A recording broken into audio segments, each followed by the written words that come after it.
Chassis crispy आलू role. तरकीब: एक आलू का मिक्स तैयार करें। उबले हुए आलू छीलकर एक प्याले में डालें और अच्छी तरह मैश करें। मसाले शामिल करें। आलू में हरा धनिया, हरी मिर्च, लाल मिर्च पाउडर, काली मिर्च और नमक शामिल करें।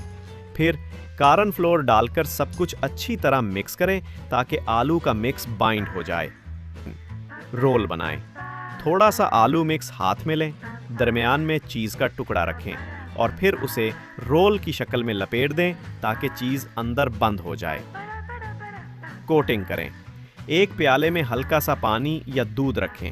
रोल को पहले पानी दूध में डुबोएं, फिर ब्रेड क्रम्स में रोल करें ताकि बाहर की कोटिंग क्रिस्पी बने। फ्राई करें।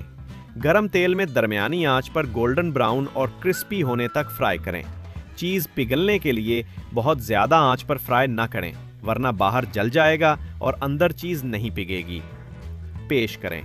टिश्यू पेपर पर निकालकर इजाफी तेल जज़्ब कर लें। गरम गरम चली गार्लिक सॉस, मायोनीज या केचप के साथ पेश करें।